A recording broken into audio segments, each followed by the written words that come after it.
Hello guys, meze mute? Nize komeze neza nanjye meze bon, ndashimana cyane. Uyu munsi rero murabona nta vibe nyinshi mfite ariko meze neza pe, meze neza.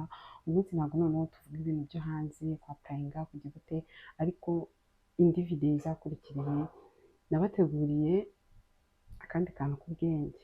Njye ndashaka ko muzaza hanze mumaze gukamirika, mumaze kumenya ahantu mugiye hameze gute.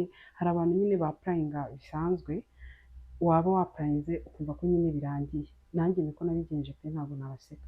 Ugasanga nyine niba wapurayinze urugero wenda nka jama cyangwa hano mu Butaliyani, ugasanga nyine wapurayinze ubonye viza ubonye iki bikarangira ntagire ikindi kintu ubuze ku Butaliyani, kuri jama ni kuri Canada, urugero nyine ibintu nk'ibyo.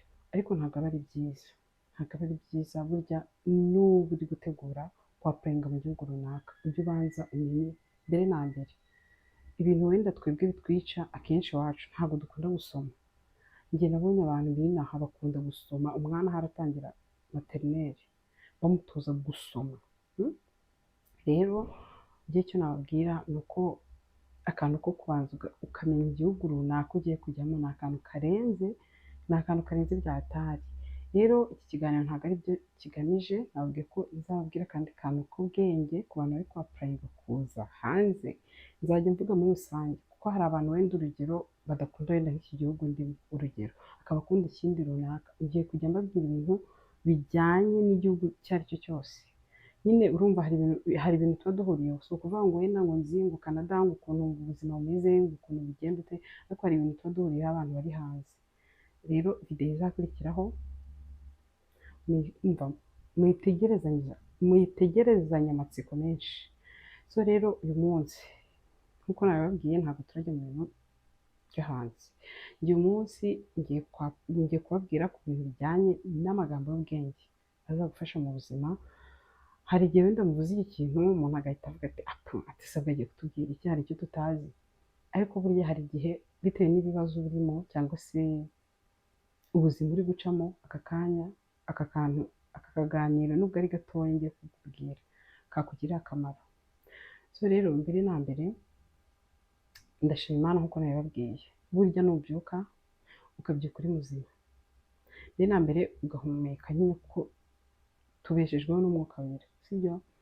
Ukabyuka ukumva umeze neza, umva amaboko arakora, amaguru arakora, urareba, uravuga, nta kibazo. Iyo ushima Imana, niyo waba udafite icyo kurya, niyo waba navuga se ngo iki, niyo waba nyine nta n'akazi ufite, kuko muri ubu buzima nyine ikintu cya mbere, iyo nyuma y'uko uhumetse umeze neza, ingingo zawe zimeze neza, ikindi tuba dukurikijeho ni ukubaho. Igituma tubaho kiratunga ubuzima bwacu, kiratunga umubiri wacu. So rero njyewe ikintu nababwira kuri iyi ngingo ni ukuri jya ushima Imana, jya ushima Imana. Burya niba ufite ingingo zose zikora, ibintu byose birashoboka, birashoboka cyane. Njyewe hari umuntu wari gutanga ubuhamya, ni ahantu nabonye ikiganiro, amaze abasihashwa. Hari n'abandi wenda bamaze n'imyaka n'imyaniko barwaye indwara mu nzu nyine mu mago yabo, ariko ibaze uwo muntu nyine yari asanzwe ari umuntu nyine usanzwe atararwara, ari umuntu nyine we atanga ubuhamya yavuze ko nyine we ukuntu yarabayeho nk'umuntu nyine wihagije wumva utazakenera abantu, ari umuntu nyine uri aho usanzwe. Mbwira ngo niki cyakurikiyeho? Umuntu yaje kurwara nyine, ararwara araremba, ngo arwaye ibihaha, ngo ibihaha bye ngo niba harimo ngo igisebe, niba harimo iki, ariko nyine ni indwara izamara igihe kirekire, nyine atunzwe n'umwuka gusa. Aba ari kuri bomboni amaze imyaka 18. Muganga yamubwiye ko nyine ubuzima bwe ari gutyo bumeze, azabaho gutyo ubuzima bwose burangiye. Uwo muntu yaranyigishije, ntabwo ari ukuvuga ngo wenda ngo nishyira hejuru, nawe ntabwo nkubwiye ngo wishyira hejuru, ariko ujya utekereza aka kanya urimo, ejo n'ejo bundi bishobora guhinduka. Uyu munsi nk'uko Sabe akunda kubivuga iyo atangije ikiganiro, avuga ati uyu munsi ushobora kuba umeze neza, ejo bikagera nabi. Uyu munsi ushobora kuba umeze nabi, ejo bikagenda neza. Ariko mu gihe byibuze uporofise kuba umeze neza muri ubu buzima, jya umenya ko nyine hari abantu batameze neza bifuza bwa buzima urimo. Uzi ko hari umuntu pe umukene si tumuzi, wa undi urya gake, urya rimwe ku munsi iyo yabibonye, hari n'abatabibona, ariko ubuzima arimo hari undi ubwifuza hasi hasi.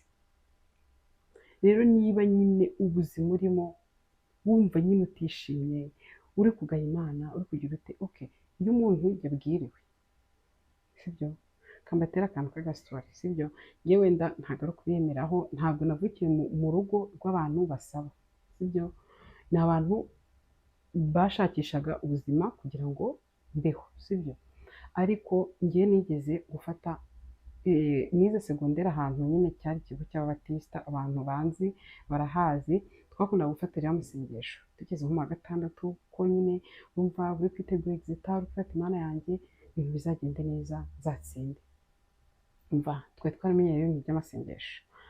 Ubwo ngeze muri vakansi narangije nyine, ubwo urumva ku ishuri narafataga n'iminsi 2 bigakunda. Sasa rero ngere mu rugo mfata amasengesho y'iminsi 2 nk'uko byari bisanzwe, nari mfite nyine ikibazo ndavuga ati Imana umfashe bizagende neza, mfata amasengesho kuko ngiye nafataga amasengesho ibintu byose nsaba, umva Imana ikabimpa pe. Ariko nyine no ku muntu udafata amasengesho, Imana yumva mu buryo bwose bushoboka, aho wayisengera, waba uri muri toilette, waba uri mu nzira, waba uri muri bisi, waba uri, Imana irumva. Sasa rero ubwo mfata amasengesho mu rugo, ntabwo ibintu by'amasengesho ntabyo bazi pe, ntabwo bari ibintu by'amasengesho wapi, barasenga ariko ntabwo ibintu by'amasengesho babifataga. Sasa rero ubwo mfashe amasengesho ndabwirije, ariko rero burya hari abantu bafata amasengesho gutyo bikarangira. Burya niba upanze kuvuga ngo ugiye gufata amasengesho, ujya ufata ibyo wari urarya ubihereza undi muntu bimugirira akamaro, naho kugenda ugafata amasengesho ibiryo biri iwanyu, ntabwo uriye koko, birumvikana nturiye ufashe amasengesho, ariko n'ubundi ejo murakomeza murye bisanzwe, bya biryo byawe birahari, ntabwo wenda byibuze wavuze ati reka mbifate mbifashishe abakene, ahubwo nyine ngo wafashe amasengesho ngo byarangiye. Niba ufashe amasengesho ukaba wiyirije, iyo wiyirije uba wiyirije, bya bindi rero byo kwiyiriza, bya bindi wari urarya bifashisha undi muntu utabibonye. Njye nibwo mba numva ufashe amasengesho neza, naho kuvuga ngo yafatiye mu rugo birarangiye, ejo bya biryo wari kurya ntabwo byibuze ubihaye undi muntu, bikomeje bibaye iwanyu, nta kibazo cyaba bibaye mu rugo rwawe, ntabwo aba ari byiza. Ahubwo wowe niba wigomwe nyine uhereze undi muntu utabishoboye. Ubwo rero icyo gihe nari maze gufata amasengesho. Sasa rero gukina birarangira, ndabifata numva ndishimye, ariko umunsi wa mbere urarangira. Gufata amasengesho yo mu rugo ni ibintu bigoye, ngiye byarangoye, kandi ku ishuri ntabwo byangoraga. Umva rero iyo umuntu yafashe amasengesho wagira ngo ni nka Satani uri kumugerageza. Mu rugo batetse neza, bateka ibintu nkunda, ntabwo ngiye bari bazi ko ndi mu masengesho, ntabwo nari nabibabwiye. Ngewe navuze ati rero ntabwo meze neza, ndi kumva uyu munsi ntararya, ntabwo bari bazi ko ndi mu masengesho. Iwacu yose kubabwira ngo uri mu masengesho, basi wowe koko urabishobora.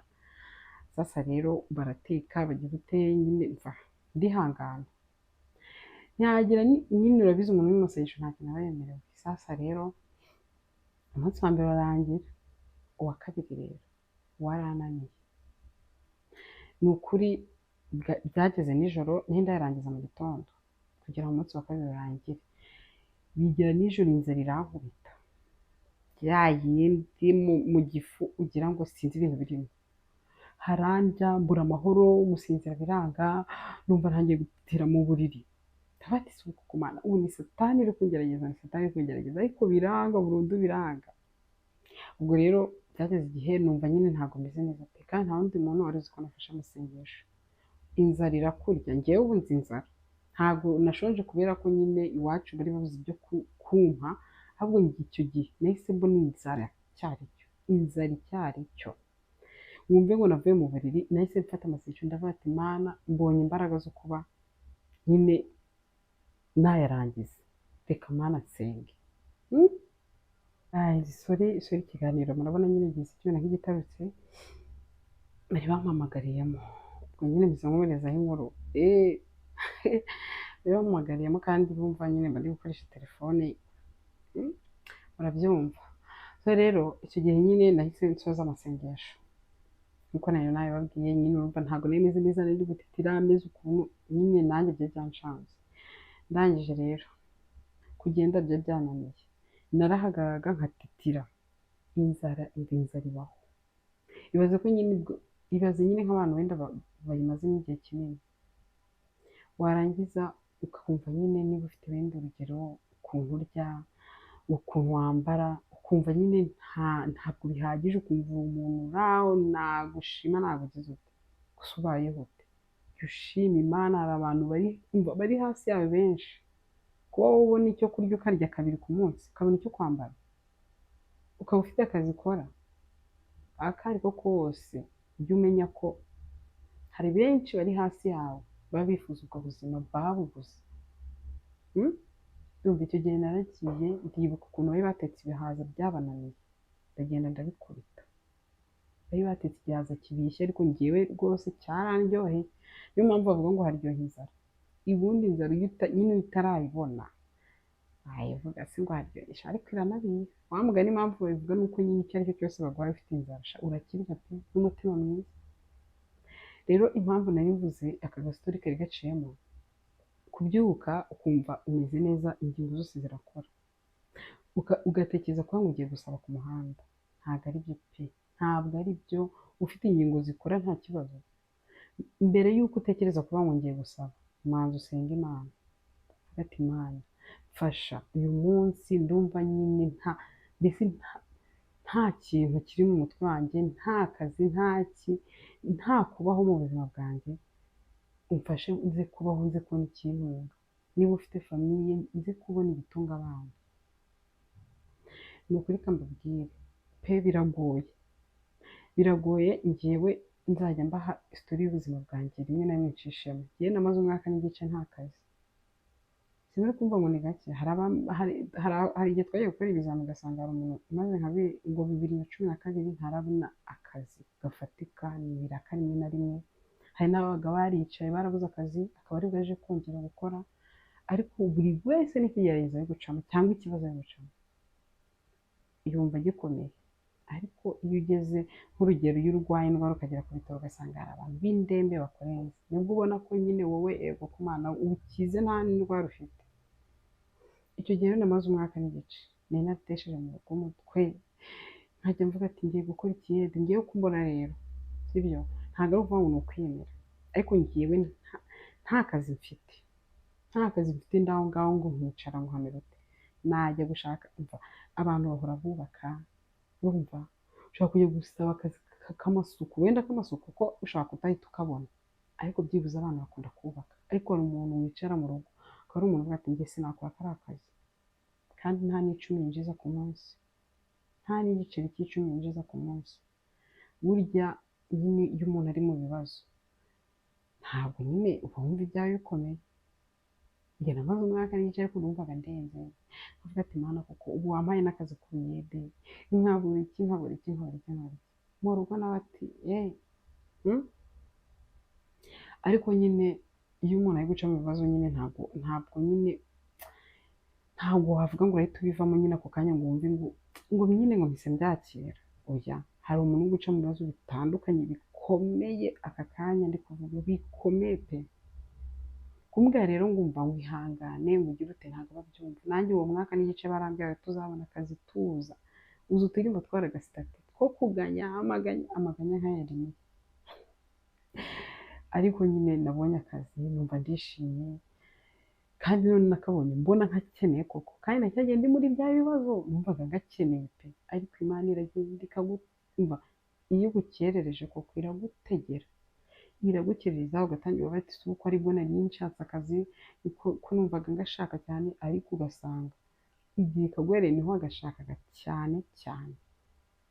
Niyo mpamvu rero ikibazo icyo ari cyo cyose uri gucamo, ufite ingingo zose zifatika, ntugatekereze ngo ugiye gutekereza ngo ujye gusaba. Uzi ko kugira ngo ujye ku muhanda ngo ugiye gusaba, wajya buri rugo ukasaba, mwamfashe ko nabuze akazi. Hari abantu bakunda gusaba ukumva ngo akaba afite kondisiyo yo gusaba. Uwo muntu akenshi ntabwo njye mufata nk'umuntu ushonje. Umuntu agiye gusaba nta kimutunga afite, we ari gusaba ngo mwampaye amafaranga, umwama amafaranga wambwira ati ngwino nguhe ibiryo uri wapi, wowe ntabwo ubundi waba ari nk'umunyamitwe, ati ngende ndashaka ibintu bidahiye, gusa umuntu inzara yawe iri kugukubita ugashyiraho kondisiyo. Niyo mpamvu muri ubu buzima niba uri gucamo ikigeragezo icyo ari cyo cyose, jya wumva ko hari abantu bari hejuru yawe barenze. Gusa nk'umumama ubona abatera agasitori, uzamara ubuzima bwose, ibaze kukubwira ngo ubuzima bwose uzabaho uri gutungwa n'undi mwuka utari uwawe. Uwo mwuka nubura sefiri uzahita birangira. Ubu so nawe ajya kuvuga ngo mana ngo ntibaho, ibaho kuko nyine yarayibonye, amaze imyaka 18 akoresha uwo mwuka utari uwe kandi akabaho. Imana buri muntu wese abona Imana. Niba udafite ukuboko, niba udafite ukuguru, niba utavuga, niba utareba, hari ahantu Imana iba ihari ku bwawe buri gihe. Kuba uriho byo byonyine imva ni igishoro cy'Imana. Wiga nyine tujye dusenga, tujye ducishamo dusenga nk'abantu. Hari abantu baba bumva nyine Imana, kumva nyine urihagije ugize ute. Uwo mama yaravuga ati ubu abantu bacize, kuko ngewe numvaga ndi igishongore, numva nta muntu ntaki, abantu bose nabafataga nk'abantu bari aho, ngo yari umukire ameze neza ntacyo abuze. Ariko abantu umva aragusura rimwe kabiri gatatu, ibyo nkundira abantu, umva agahita akurambirwa noneho kwa muganga. Niyo mpamvu Mana ni ukuri pe, mujye ikintu icyo ari cyo cyose uri gucamo ujye ushima Imana. Wowe wenda gushima Imana hari igihe biba bigoye, ariko byibuze usaba Imana ikintu uri gucamo iguha imbaraga zo kugicamo kandi ukirangize ukivemo neza amahoro nta kibazo. Wowe ntusare, ntumve ngo niba wabuze amafaranga ngiye gucuruza ubuzima bwanjye kugira ngo nyabone, niba wabuze ikintu runaka ngiye gucuruza ubuzima, ntabwo ibyo ari byo. Burya Imana iyo wihangaye ni ukuri, nubwo umuntu ni uko nyine umuntu kumubwira ari muri situwasiyo mbi nyine ntabwo bimashinga tu, ariko situwasiyo urimo aka kanya wihanganye ukihangana, wazanshimira nyuma, wazanshimira nyuma. Noneho uri mu bibazo we nibwo ubona abantu, yewe abantu abantu ko ari abantu. Gusa nyine ngewe iki kiganiro niyo sije nashaka kubabwira, kandi nzi ko hari utuntu tw'ubwenge twagufasha mu buzima busanzwe. Ariko hari umuntu ushaka kubona akagatapa ese ubwo ari kumbwira iki. Burya iki kiganiro cyanjye nugikurikiza guys, uzanshimira nyuma, uzavuga ngo nikore yambwiye amagambo meza. Ikintu cyose uri gucamo ako kanya saba Imana kucyakira, ugicemo neza birangire, ugicemo bimwe birangire, aho kugira ngo wumve ubuzima bwose nyine uvuge ati ubu noneho nta buzima mfite, ukora icyo ushaka, aho handi Imana irakurakara ikavuga ati nk'ubu muntu koko. Wowe nyine jya wumva ko nyine ubuzima uri gucamo hari abandi bari hasi yawe ariko bavuga ati Imana koko uburiya koko ari kuganya, nanjye nifuza kugera ahantu ari, kandi ufite ibibazo birakwishe birakurembeje, ariko undi akaba yifuza bwa buzima urimo. Uko waba umeze kose, uko waba uteye kose, uko waba usa neza imbere n'inyuma, ibyo shima Imana. Ariko imbere ho hari igihe umuntu aba afite umutima mubi, kandi ntabwo umutima mubi tuzawushimira Imana, oya, senga ahubwo wa mutima mubi ukuve mu gihe umutima mwiza.